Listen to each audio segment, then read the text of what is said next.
Have you ever asked yourself the question, how did I get here?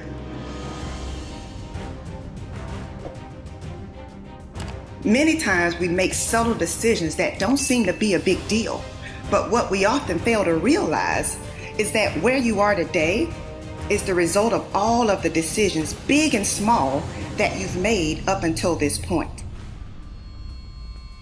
The good news is, even if you are not where you want to be right now, you still have a chance to rewrite your script. Yes, it's frustrating when you do not accomplish what you've expected to accomplish within the time frame that you set. Yes, all of us want our journey to be a straight path, but in actuality, your journey will have unexpected stops. It will have curves, it will have hills, it will have valleys, you will have sunny days, you will have rainy days. But you have to decide. If I encounter rejection, if I encounter frustration, if I am disappointed, I will not give up. The key is to learn how to separate your feelings from your performance. Yes, some days I don't feel like working. Some days I have to battle with unfair situations. But at the end of the day, I have a decision to make.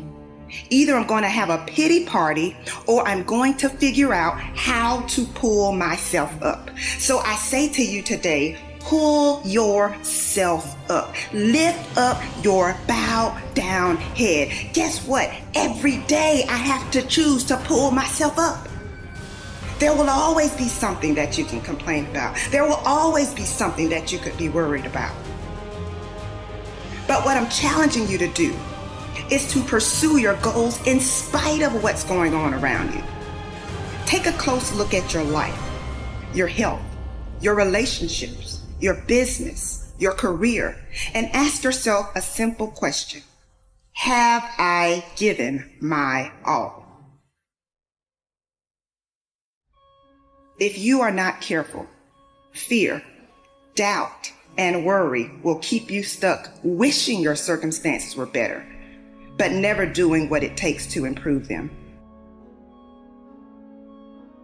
It's time for you to pursue what you really want, not what others want for you, not what others expect from you, but you got to pursue what you really want with everything you've got.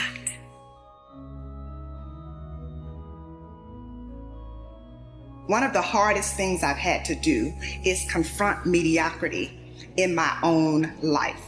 I'm challenging you to commit to dismantling whatever it is that has been holding your destiny hostage. Is it self-doubt? Is it the fear of being rejected? Is it self-sabotage? Is it refusing to let go of the past?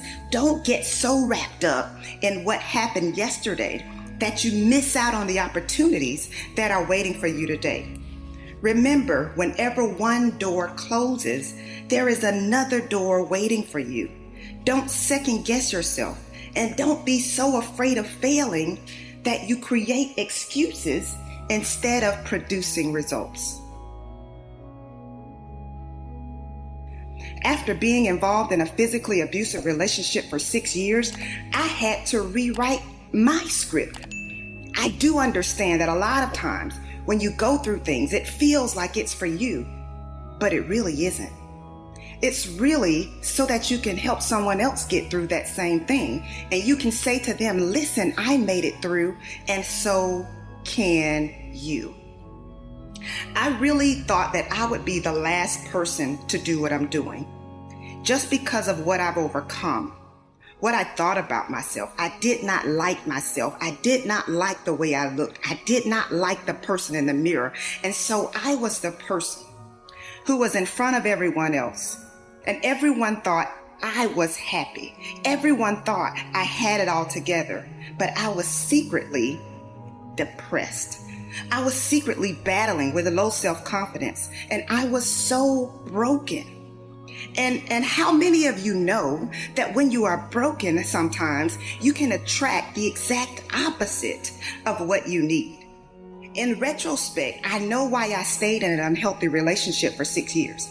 In my mind, I could not do any better. In my mind, there was no way that anyone else would be attracted to me. So I stayed.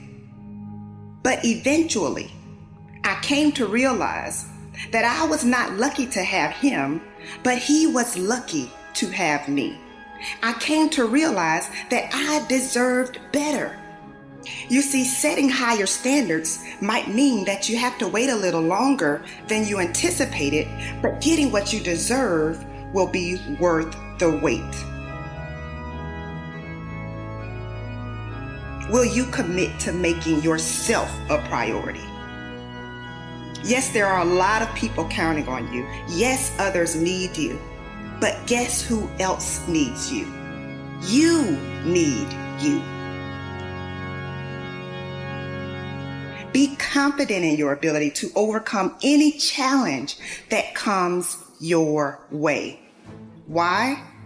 Because your level of confidence is going to determine what you strive for.